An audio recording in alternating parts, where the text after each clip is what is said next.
Thank you everyone for joining us for this webinar, Lighting for Houses of Worship, Touring Multi-Location and Large Campus, presented by Jarrad Donovan.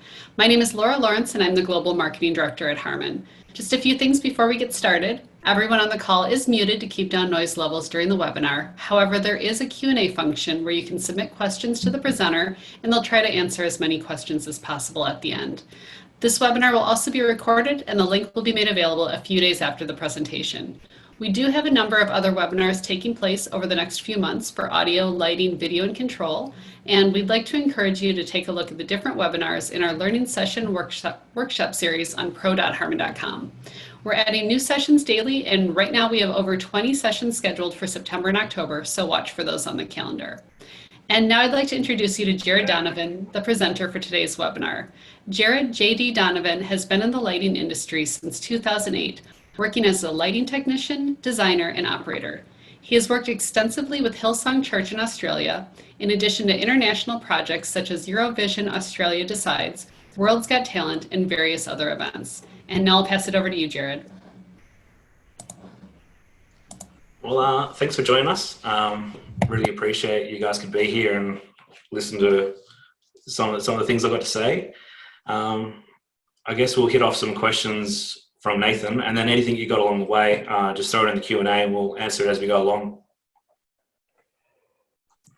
Yeah. Okay. My name's Nathan. I'm part of the business development team for Martin in Asia Pacific. So I'll be helping to facilitate the interview with Jarrad, and I guess we'll get started. So could you just tell us a little bit about your experience and how you got into lighting design? Well, I guess I started in high school, which then led to various youth events that were, just a couple par 56s and some 4-packs and a few smaller rigs like that, which then got I guess, just really interested into lighting, and being able to do stuff for church where I had a passion for. I still do. So then looked into getting jobs. I started working at the biggest lighting firm here in Australia, Chameleon Touring Systems. I pretty much started there before I actually got my exam results for leaving school. So kind of had my heart set on this to jump in the deep end and not really worry about university and just get in there and just start learning from the ground up. And then I guess, various stages along the way, different events, kind of just got hooked more and more to, learn and grow from this. And then it probably wasn't until about there was a client that Chameleon picked up, and essentially, long story short, my name got confused with another person's name. They were thinking of another person to take out on the road to look after this client, similar name to mine. So the two people thought of different people and were like, "Oh yeah, so we'll send JD out." That client ended up being the Wiggles. So from there. Started doing regional tours with them. Go out with a Drawers case, an MA2 ultralight, and a mirror ball, and that was it. Just trying to make whatever we had available to us work, which then eventually led into their big end of year show. It was like their celebration. It was wrapping up the old Wiggles into the new ones, and so I ended up doing LD in that tour. Which, a lot of people go, "Oh, it's funny, it's just a kid's show, it's just a kid's show, how hard can it be?" But then you think about, okay, well, you got to light the stage adequate enough for, jumping up high on aerobats, gymnasium equipment, making sure in a 270-seat wide arena that everyone can see, especially a kid that hasn't got the greatest eyesight. To where do you put your fixtures to be like, okay, well, am I going to blind the cast? Am I going to blind the characters? And so it actually got quite complex, but that was probably the first time I did a tour or an event that I thought I was actually I'm an LD now, and I've kind of made it. In the church world, I would say it would be my tour. The first tour I did in 2014, No Other Name tour. Took down the road and, worked with production designers and creative designers of, okay, well, this is where I'm thinking the lights to go. What do we think about the overall picture? And, I guess in a church environment, 2014 was probably my first, okay, I'm actually an LD, I'm touring the States, I'm sleeping on one of those sleeper coaches, this is kind of cool. and yeah. Nice. Yeah. What do you see are the key differences between lighting something for Hillsong and kind of a church, and then lighting for like a concert tour or an event like the Wiggles? Yeah, I'm glad I haven't got any pictures of the Wiggles. Made sure all my stuff was church related pictures because I'm happy that was in the past. But I guess there's not like I wouldn't say there's much differences. It's just more different genres. Like in a touring environment, you can light it so many different ways. Same with a theatre show. Same with all like the genres. And I'd say the same. Like it's very similar to lighting for church. You just you kind of nitpick what you like out of all the genres, and you put it together for what works for you.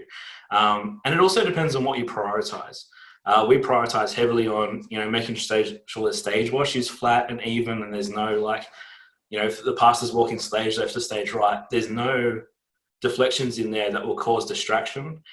We focus on pulpit light to make sure the pulpit's actually lit really well. Because you want to be able to, you want them to be able to engage in the audience and not worry about having to see their notes. May it be reflections, may it be they've chosen such a small print that it's impossible to read regardless. You really want to help that side out. I think the other two would be house lights, making sure that people will just even in clubs, you turn on the ugly work lights and all of a sudden that atmosphere's gone. So we prioritize house lights to make it sure that when we put lights up so people can read Bibles or passages, or so that just the pastor on stage or worship leader can see that the engagement he has with the congregation, we make sure that it's just warm, it's welcoming, it's inviting, it's not harsh, it's not like, spotlighting, so it's like, oh my gosh, I'm here, I'm nervous, people can see me. It's just like that warm environment. And then the last one I'd say would be transitions. Making sure transition from song to song is seamless, and there's no just simple things like no gobo flicks, no color scrolls, anything you can pre-park or mark ready for the next cue is ready to go, just to make sure those journeys, because the band itself is finished playing, so everyone's looking wider, bigger picture, and if you do something to cause distraction in that moment, well, that's kind of game over. Like what the worship team and what the pastor's trying to achieve on stage is just thrown out the window. And so transitions, house lights, pulpit light, stage wash is pretty much our crucial stuff. I know for our conferences, we actually, as you can see currently in that photo, we end up bringing in a house light package, which you wouldn't think you'd have to do really. In a concert or touring event, you'd just be like, cool, where's the stage stuff? Or here's some color for the audience. If we're doing a record, we're covered. But in the past, we've brought in something like 110 par 64s just to hang from the handrails to individually light the sections, and then alongside that, 28 5K Fresnels to really just make sure that everyone feels warm and it's not just so stark in there. And then it's good for cameras as well. And then I guess it depends on the tour or conference that we're doing, because a lot of them have themes. So last year's theme, as you can see on that photo again, is "This is for everyone." So in that theme, I took the idea of, well, how do we make it feel like it's for everyone? It's clearly shot in a 360 arena. How can I, as a lighting designer, make everyone feel like it is for them, especially up in the nosebleeds? So we ended up adding 40 corner washers, 30 auras, and 92 or 96 101s all the way around. And you can see them up the back of the arena there, just so everyone who filled up in the nosebleeds felt like this is for everyone. And so I guess it's just taking conference themes, it's taking what's happening of the vision of the church or the vision of that tour and just really implementing that, and just making sure what I said earlier about just prioritizing those 4 key things, and just making sure you emphasize them would be the differences I see. Yeah. We have a question from Ivan. What's your opinion now that COVID-19 congregations are smaller and they'll use less equipment? Should we forget about the larger congregations? And what do you think is going to work in this new reality, and how do you see that coming forward? Oh, it's a tough one. It really depends on the leadership of your church, your creative pastor, and what direction they want to take it in. the way that they do the Hillsong online records is vastly different. It's, you know, we don't worry about anything house lighting wise. All the other stuff's changed completely. So I think it's just kind of grabbing onto what you can and what works for your church in this time and just running with that. Yeah. Do you think broadcast is a bigger part of it? I know Hillsong has a huge broadcast facility, but do you see a lot of smaller churches or that becoming a larger reality? Definitely. And you know, it even comes down to just people filming on their phones. Like, it's just, I guess the cool thing you see about this day and age is people are just trying to adapt however they can to this horrible pandemic and just trying to get the word and the message out there however they can. If that's on their filming on their iPhone, well, that's great. Or if that's in a broadcast environment or a studio environment, well, that's just as great. I guess it doesn't, as long as the word gets out there, which is what the church is all about, it's just jumping on that. Yeah. And another question from AJ is, what's the biggest challenge or issue you've had to overcome during a show or on tour? Oh, I don't even know where to start with that one. You know, like last year at conference, we had a follow spot blow out its reflector just before it started, like just before doors opened. And, you know, the main way we're going to light the preacher was from 6 follow spots placed around in the 360 environment. So, you know, luckily we had a whole bunch of other key in there that we could fill in and just do a blanket stage wash. So it was different to what we planned for, but I guess it's just jumping on that quickly. So we've had that. We've had through to data nodes freezing. And so all of a sudden, like, you know, you lose your key light truss, which is kind of crucial. To lamps blowing. So you just kind of, I guess, just adapt and mold to whatever you can. And I guess rather than just sit there and go, oh, that sucks, like jumping on and going, okay, boom, this sucks, but how do I fix it? And, like, you know, either panning a light or turning another light on and having the conversations with the greater team. Like, for instance, when that follow spot died, I had to go have a chat to the TV team and the film team and be like, hey, heads up, we're changing it. The color temp is the same, but there's going to be a lot more ambient light spilled around because of this. Yeah. Does the lighting become part of the ministry, and how do you manage that and things like pastor worshiper interactions as part of the presentation? Definitely becomes part of the ministry. I guess to a degree it also becomes a bit of entertainment, and that's just through expression of worship. You know, there's joy in that, and so you can get a bit flashy and trashy in those moments. But I always say to my team that I see lighting as an extension of whatever's happening musically on stage or whatever the pastor's doing. So, you know, I see lighting as just as crucial as, you know, what the drum part's playing. You know, you feel those kicks, you feel the toms, you feel like he sets the pace. And so I see lighting as just as important as that. Like, you know, whatever the band's doing, if it's crescendoing and building up to that moment, that lighting's jumping on board with that and supporting what's happening on stage, and it's just pushing that through. Or, like, you know, at the same time, they're coming down, they come into like a softer chorus, well, then it's just jumping and just following, you know, I guess the roller coaster of what that song is doing and just aligning with that 100%. It's also jumping on the vision of the service. Like, in our environment, there's a worship leader who's picked out the songs for that service. It may be 4 days ago, it might be 5 minutes before they rehearse, who knows? But there's been something planted on their heart that that's what they want to sing for that time. And so I guess it's just jumping on that quickly rather than being like, oh, I don't even like that song, or it's jumping on that and going, okay, well, there's a reason we're singing these songs. I'm going to jump on them. I'm going to make them look as good as I can with less distractions, check my transitions, and yeah, just following whatever the leader and the pastor has set for the course for that, is just jumping on that as quick as you can.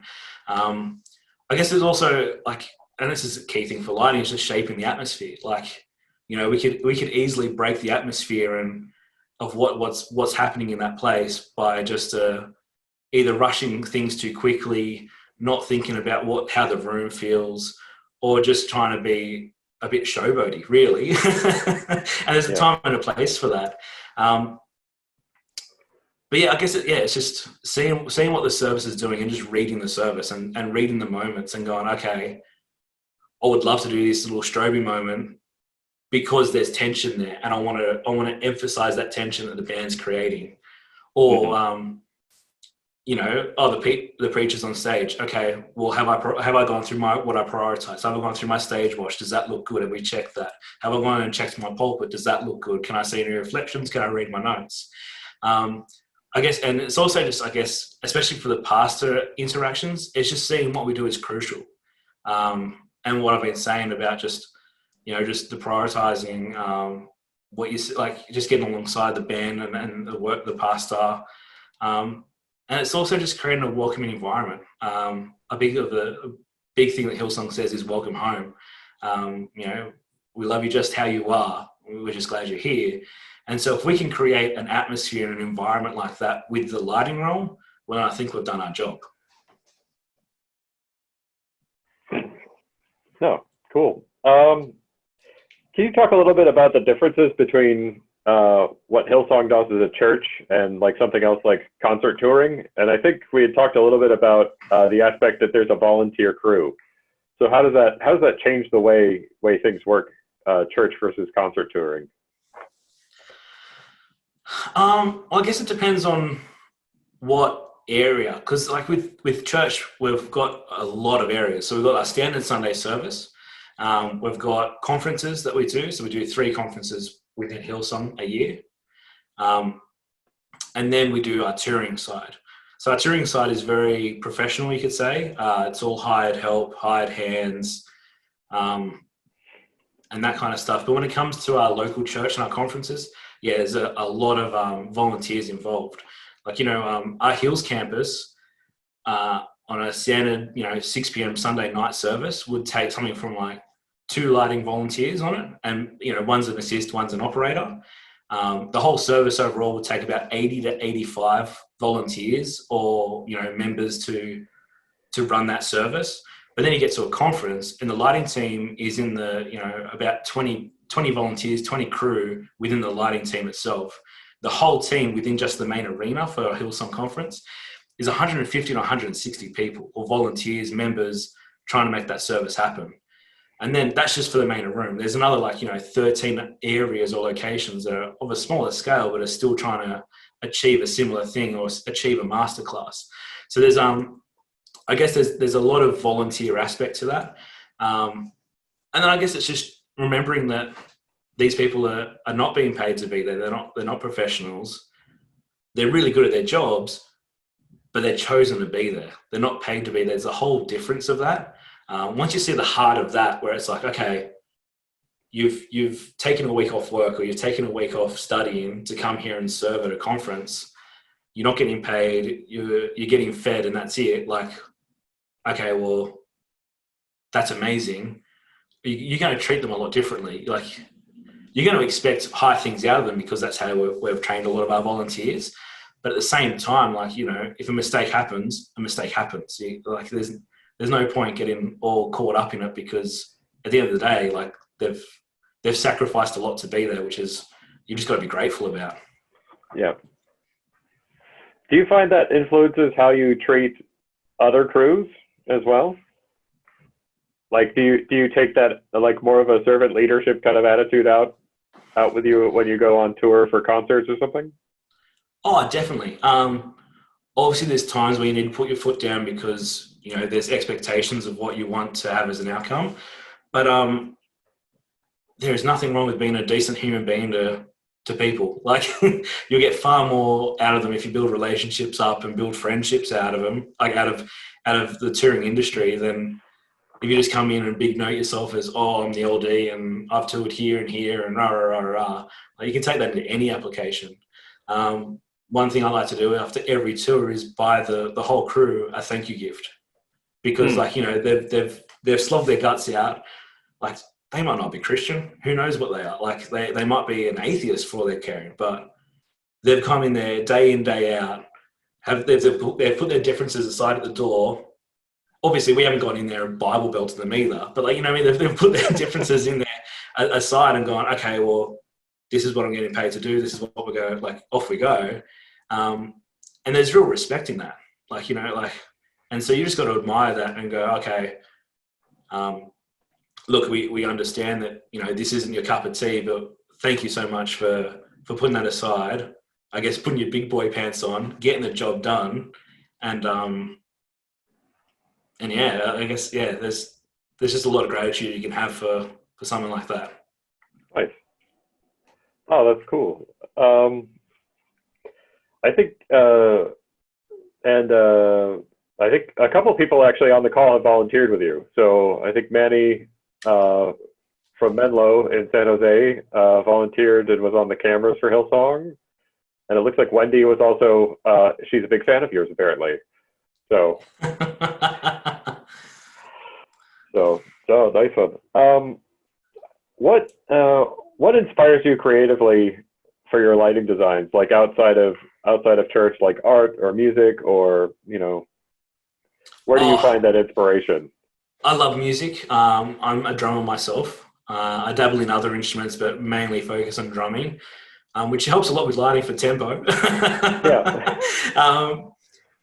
But, you know, just I guess, yeah, just being able to pull some songs apart, you know, bash them out, and just hear like the different accents in them. I guess it's, yeah, a lot of it will be music for me. But then, you know, there's the classic, actually going to see events, seeing what other LDs are doing, keeping in contact, like, you know, just staying relevant with what's happening in the industry. Like, there is so much changing, even in COVID times. Like, you know, the way people have jumped on online stuff, or even XR stuff, there's so much that you can just be chomping your teeth down on, regardless of what the climate we're in currently. So I guess it's just staying relevant in that kind of stuff. Yeah. And for the broadcast and I mean, I guess you might have Sunday services with overflow rooms. How do you balance the needs of the camera against your overall kind of design aesthetic? And the second question is, you know, does PWM affect how you do your designs, and what sort of settings do you prefer, or how do you adjust for that if you have issues with flicker? We have been quite fortunate with the PWM side. Like, you know, the standard setting straight out of the box has always been like solid for us. Yeah. But then, like, you know, as we've been preparing for this chat, there was one record we did where we had some Blackmagic cameras come in, and all of a sudden the Hertz were just freaking out the cameras. I was like, Nathan, how'd you see this coming? So thanks for that. Which, you know, in that scenario, for like the very rare scenario we've had was, okay, well, one, we know for next time this fixture doesn't work with this camera type, and they're the cinematic cameras that we've chosen to use. But for that time to get through those couple of records we did, we just, you know, just played around with the camera phase to make it work for what we're trying to achieve. Which was a little bit upsetting for the LED screen, but not too noticeable.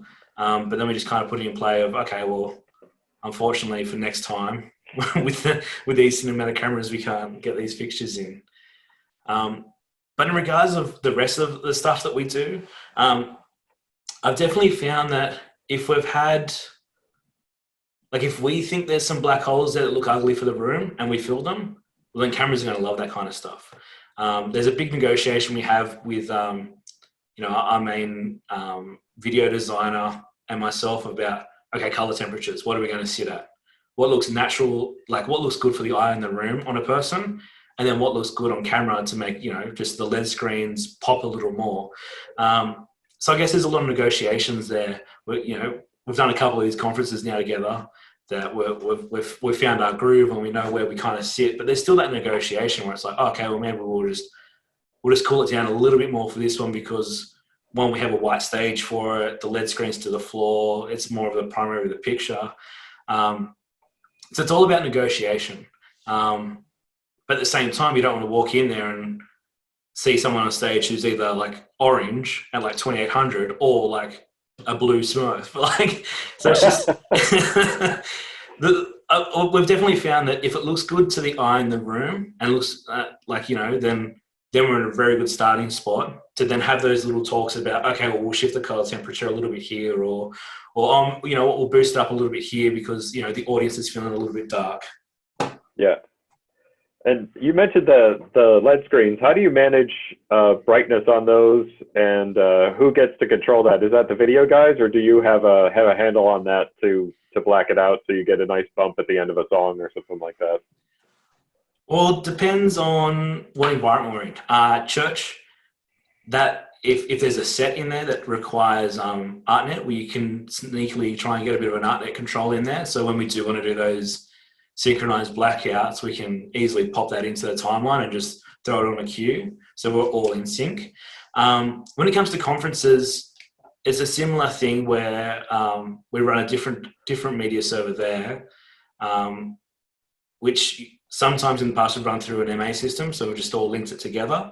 And so when we've wanted to black out for a certain praise song or a moment, we can do that again. But in those two environments, there's usually a separate operator to actually pull them apart and ride those moments themselves. When it gets to touring, that's a whole different ballgame. I've grown up. So my first tour in 2014 was, oh, you're the lighting designer for No Other Name Tour. I'm like, oh, great. Get on the plane about to leave. They're like, okay, well, here's your Catalyst media server. It's like, what do I need that for? That's not lighting. And they're like, oh, no. The lighting operator controls the screens and the lights. It's like, oh, okay, cool. That's new. And so bit of a steep learning curve there. But I guess for me, it's always been heavily involved from a touring aspect to have the one person control it. I know there's a couple photos. Oh, in this photo here, you can see with the Jesus on the screen. What we ended up doing, I think this answers the question a little later on. What we ended up doing was actually with all these auras around the stage, we pixel mapped them into the Disguise media server. And so we actually made it a ginormous low-res LED screen that matched color, flashing, and whatever was happening on the LED screen. So we just kind of turned the two into one. So, in these moments, there's been a lot of joining the two together for quite a while. Yeah.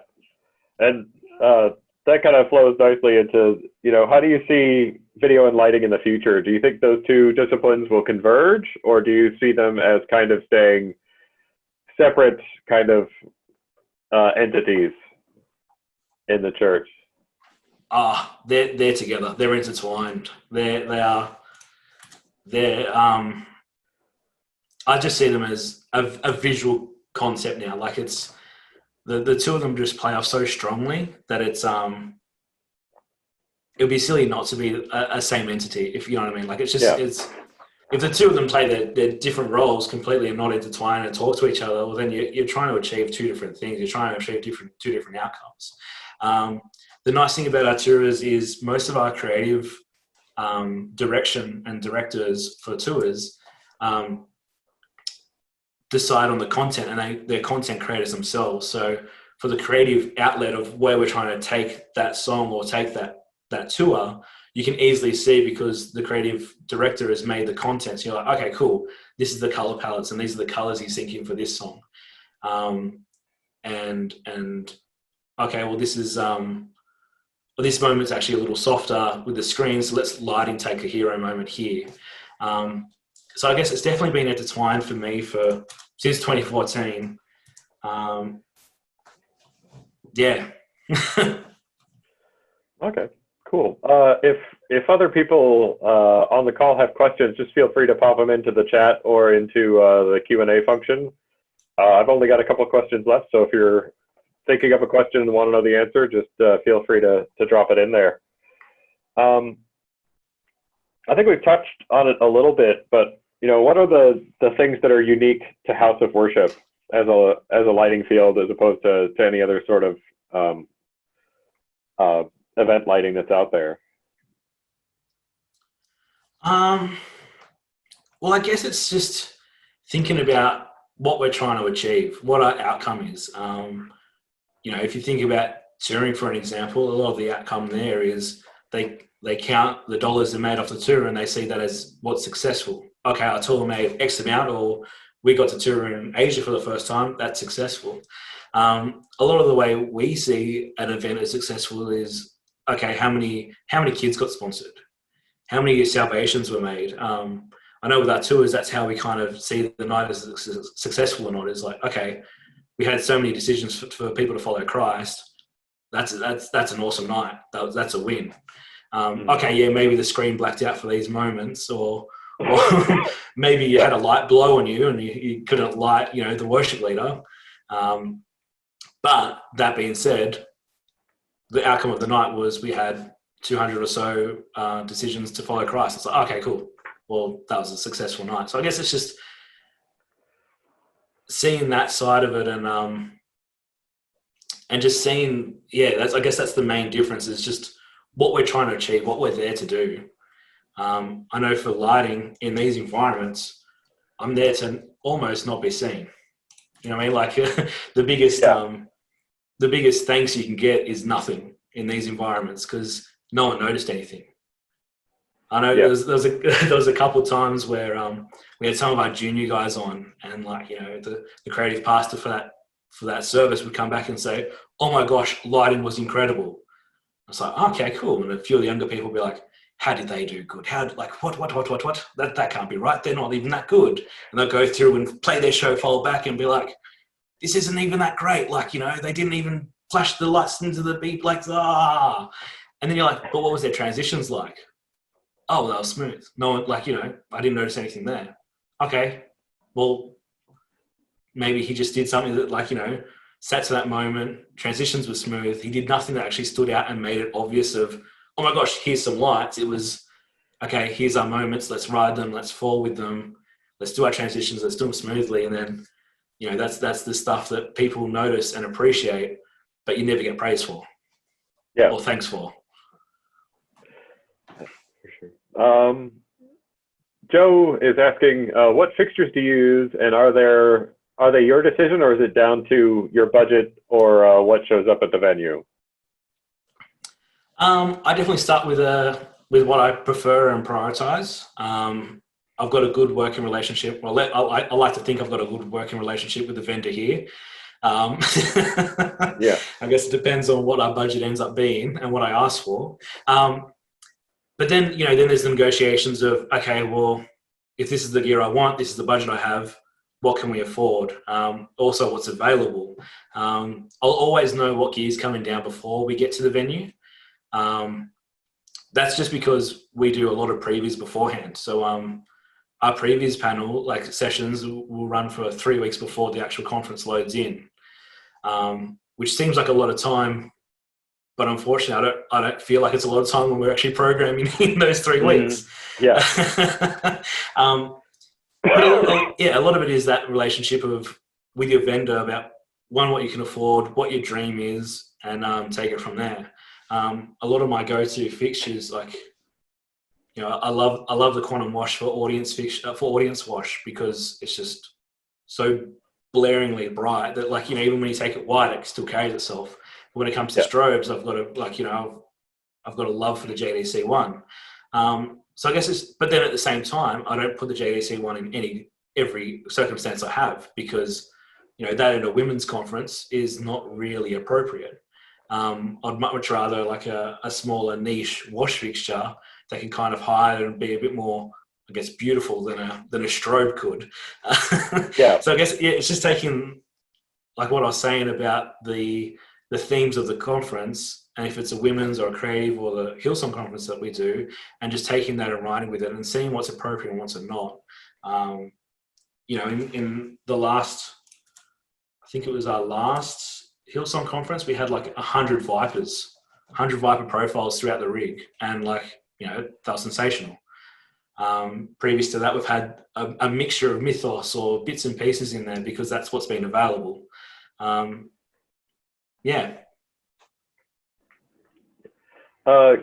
you talk a little bit more about the previs that goes on before a tour? I can talk about both tours and conferences, because they're quite different. So tours will sit down with the creative director, and go through the set list. And it depends on the creative director about how free they are in those roles or how controlling they are. So, there's been in the past where they'll give me a guide and say, oh, here's the content. This is what I'm thinking for each song. I'll go away for a week, come back, and we'll sit through and, we'll tick through the songs and go, yes, yes, yes. We'll look at that in the room and see if it's appropriate or how that effect plays out.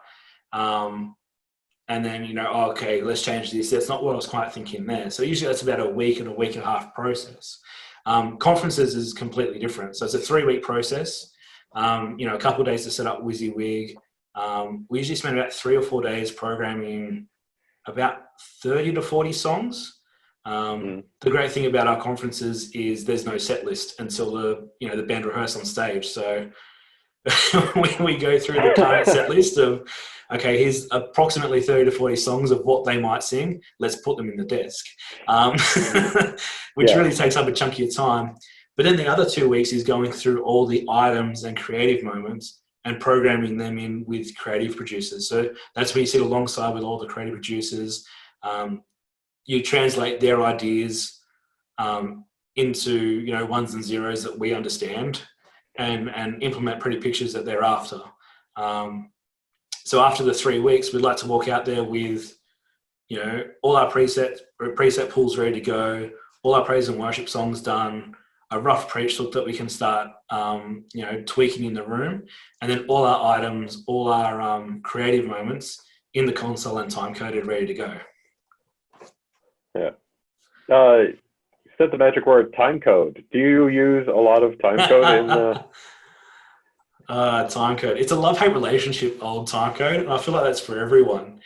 Again, it depends. I'm clearly pushing that we've got the 3 realms here of the church, the tours, and the conferences.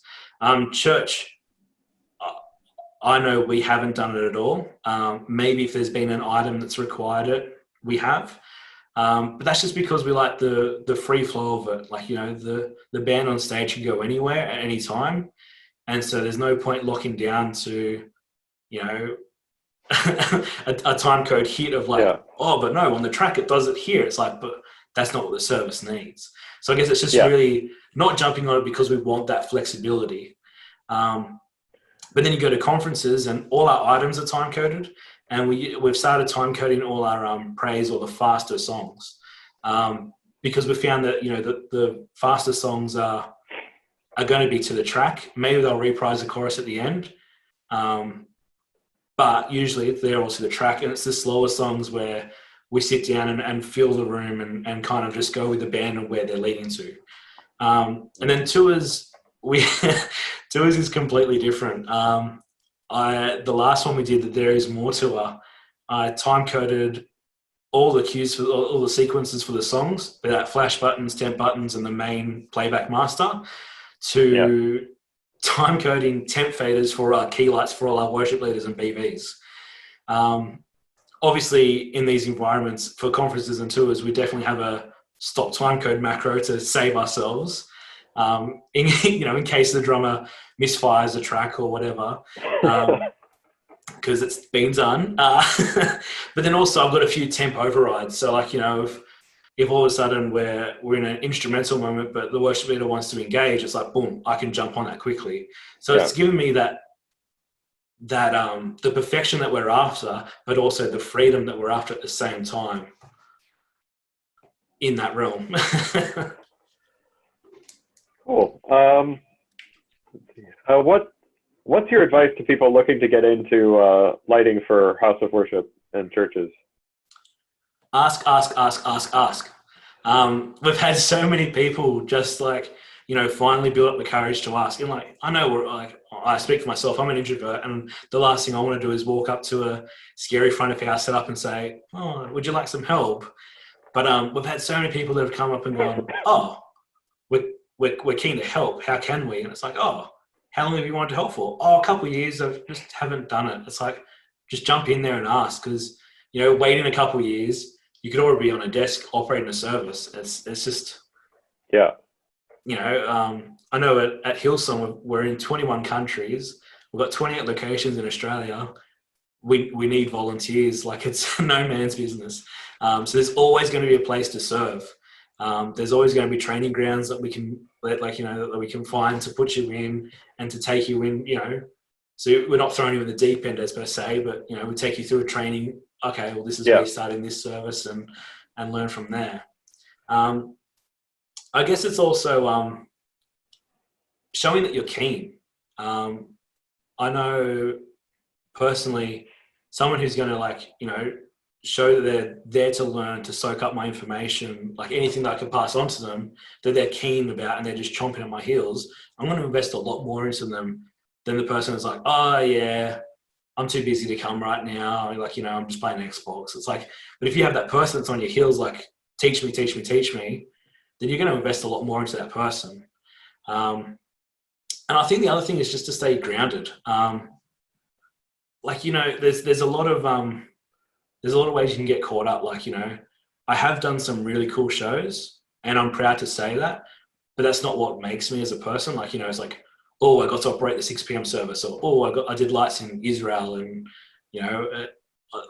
I guess it's just making sure that you find what you can do to keep yourself grounded and realize what you're there to do. And it's not all about lighting. I've got a little thing where I do where, if I post something for church, I always do lighting for, hashtag lighting for Jesus, which I know I get a bit of gripe from a few people out there, but it keeps me grounded. It makes me know what I'm doing it for. And it keeps me humble about that. Because the last thing you want, especially in this environment, is some big egoed person being all like, oh, but I've toured in the US of A and I've done this and that. It's like, to be honest, no one really cares about that. They care about your heart. They care about what you're there to do. And if you understand, I guess, how important it is that you're there to operate lighting, as funny as it sounds. Oh, that's cool. I think that's just looking at I think that's it for questions that we'd prepared. Is there anybody on the call who has PC would like to know, you always seem to use an MA full size. Is there a reason you won't use a light? PC, there is a running joke with PC and I that I've always ended up with a full size, and so now it's somehow on my quota. I'd like you to see in the background here, I've got a light and I'm more than happy with it. The good thing is you can fix faders on the light, so you don't need the 30 faders. Yeah. That's funny. Let's see. Yeah. Is there anything else that you want that's good to pass on about House of Worship lighting? Maybe just sort of tips and tricks on how to get started, like if you're doing a design, or when you're trying to draw focus away from you talked about how important transitions are. So how do you get those transitions from a really exciting song back into the pulpit or the pastor, so that it's you're drawing that focus back in? I guess it's just practicing. One of the things I like to do, like for our services, we have anywhere from an hour to 40 minutes to program 4 songs. And then we go in to start doing our preach checks and camera balances and all that kind of stuff. So I guess it's trying to program quickly so that I can spend time on making sure that those moments sit right. And what I mean by that is actually going through and playing the cues out with their timing. What I tend to do is I tend to, anything that has a gobo or a color wheel in it, I'll fade it out and do an automatic follow cue that removes that gobo. So essentially it resets that fixture. So what I put in for the next cue, I can fire, and I know that there won't be the gobo from the previous look in there, or there won't be the color or the iris. So just those finicky things that can trap you in a loophole. Because if you do stuff like that, where you reset the fixture in your previous sequence of a song, it means when the worship leader gets on stage and the pastor says to them, you know what, you've only got 10 minutes this time. They're like, oh, what song are we going to cut? It means when they cut the middle song, your transitions are still going to work fine for it, no matter where you sit. So it's just giving you that freedom. Because I guess one of the things is you don't ever want to be the person that's like the grumpy old lighting technician or lighting operator. It's just like, oh, but I've already programmed. I spent 40 minutes on this and, it was my favorite look, or that's not achievable. It's like you always want to be the person that says, yes, okay, cool. How can we make it happen? And so if you set yourself up for a win like that, it means no matter whatever they change on them because they feel like that's the right moment, or they haven't got enough time, or they just want to sit on a chorus for a little bit longer, that you're willing and already got that in your mind, in your head. So you're not even having to have that conversation about, oh, what did lighting do? It's like, oh no, lighting was already on it. It's fine. And I guess that comes from being multiple times, even on tour, having the set list change mid-set, live on stage. It's not like, okay, 5 minutes before doors, we're changing the set list. It's like, oh no, we're skipping that song now. It's like, okay, it's bitten me in the past. How can I make sure that, one, it won't bite me again, and two, I can set myself up for a win. So, I'm not the troubled kid, if you could say, of like, oh, lighting, you weren't ready for that change. Yeah. No, that's cool. That's really interesting. Question from Wes Hahn. Who's your favorite volunteer? Definitely not Wes Hahn. Awesome. And I think the next one was from Wendy. How do you nurture good relationships with venue teams when interacting with different cultures around the world, especially on a tight schedule? Well, that's a good one. I feel like it's... How do I want to answer this? I feel like it's easy for... I don't want to say a Christian to do, but that's kind of what I mean. Like, if you're a person who loves and understands that there could be tension in areas, you just go in there ready for those moments. So like, a lot of the venues we've gone into, it's always, hey, how you doing? How's your day going? Hey, thanks so much for being here. It's just having that initial conversation that rather than just going and going, hey, where's your power? Where's your console? What have you got in here? It's like, it's just building that little bit of rapport you have before you actually have to get to that detail. And it's just showing that you care. I feel like if you walk in there and you're just like, you spend that, like, it only has to be 5 seconds. If you spend that time to care and just ask them how they're doing, if you can get them a coffee or whatever, then all of a sudden your day's going to be great. It's just those little things that you can do that, especially on such tight schedules, you could easily forget about because, lack of sleep or it's an early start. But I guess it's just making sure you prioritize those type of things to build yourself in a relationship. But also, I guess in a way, people are expecting that because, we're Christians. Like, we're going in for a church. It's like all of a sudden that's kind of what they should be expecting from us anyway, if that makes sense. Yeah. No, that makes sense. I think that's a great answer. Like it seems like it's all about treating people with respect and just kind of being human with them. Like not just being just like, down to earth. You're not just a guy with a wrench on the end of your arm. Come with me. We're friends now, and kind of work together. Because rather than usually you're going to find of like, if you have that conversation at the start with them, and then later on you'll be like, hey, in this venue, where's your place? Like, where have you found the best place to put your hazer is?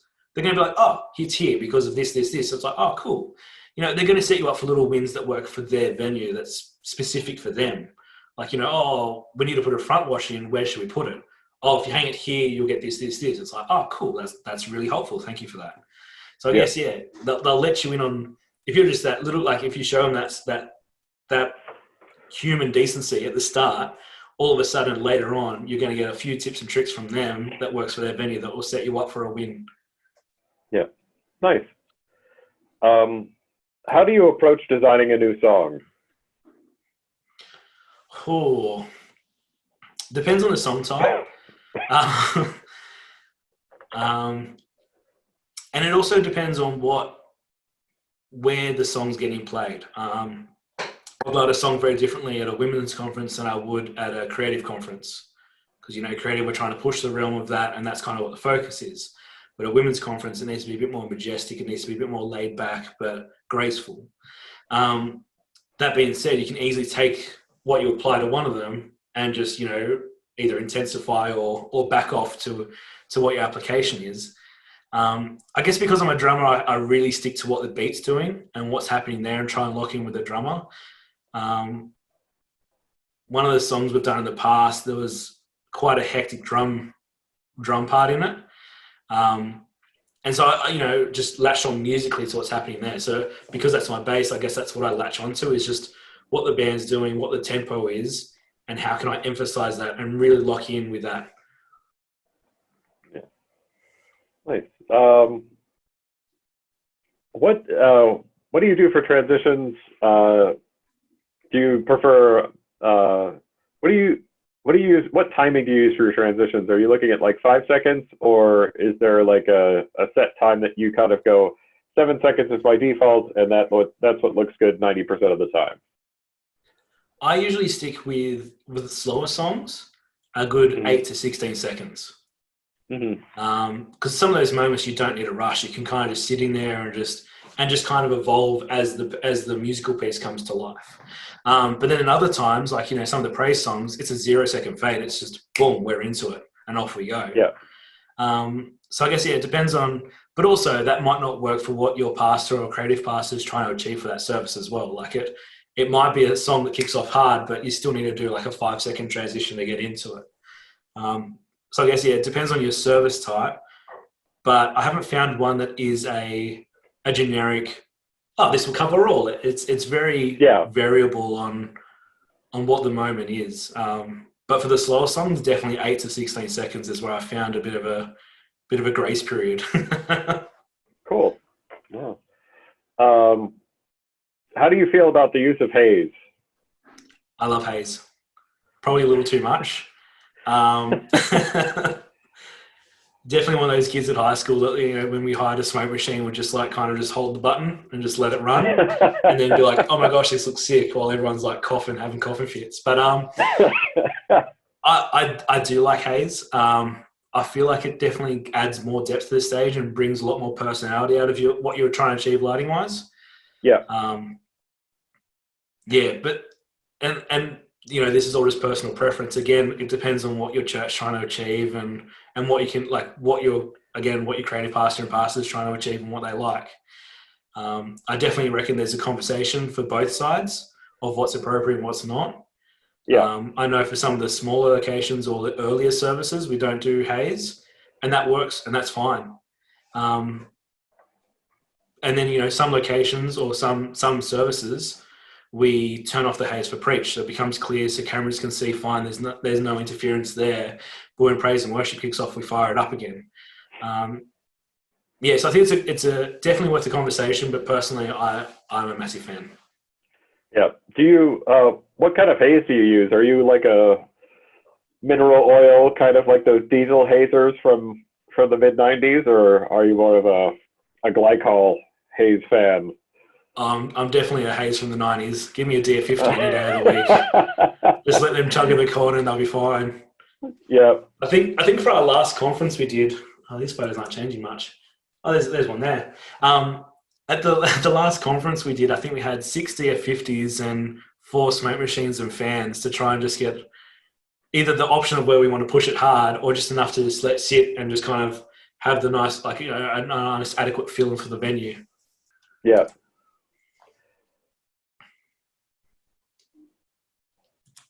I have a question for you because I've seen this happen on a few tours that I was on. Do you ever have a problem where you have that thermal layer that sets in where your haze gets about 20, 30 feet up and then it just forms a cloud across the venue? Have you ever had that issue?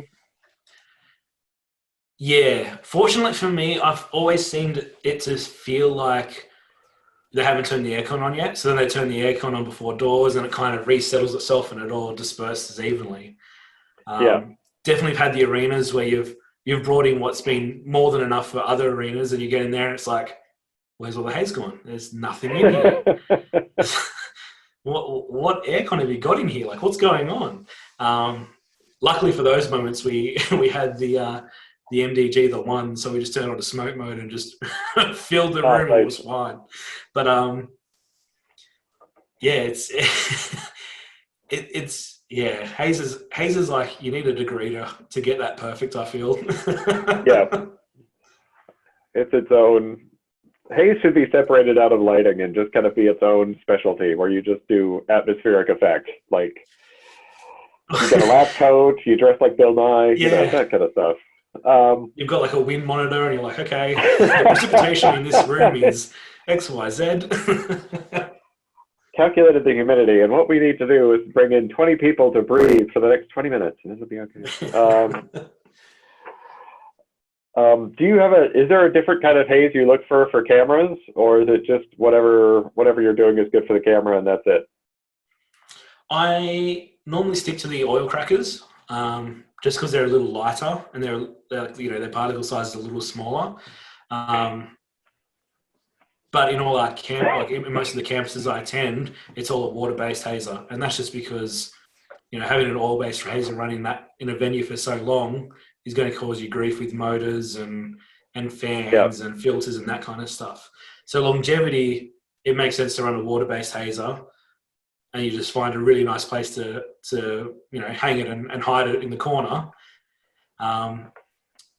But when that's when it's something like we hire a conference or a tour, and that's kind of not our focus, and we need to make sure that it looks good for camera, I try and stick to the smaller particle size. That's for sure. Yeah. Oh, cool. I think that's all the questions. Are there any more questions coming up? I think it's just gone 11. So, 11 here. I think it's wherever you are. It's the hours have changed, and yeah. I don't have any more questions. It doesn't seem like there are other questions coming in. So maybe, Laura, do you think we can just wrap it up, or do you have questions, Laura?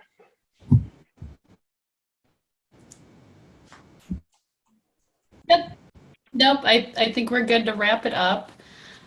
So thank you so much, Jarrad, for this presentation, and Nathan, thank you for moderating. Definitely appreciate that. It was very entertaining. And if you're interested in seeing any of the sessions that are coming up, you can view them all on the calendar on pro.harman.com, and you can view our past recorded sessions. They can be found out on our brand YouTube channels. So thank you all for joining us. I know it's very late in some of your regions, so we really appreciate your time, and have a great rest of your day. Thanks, guys. Great. Thank you. Yeah.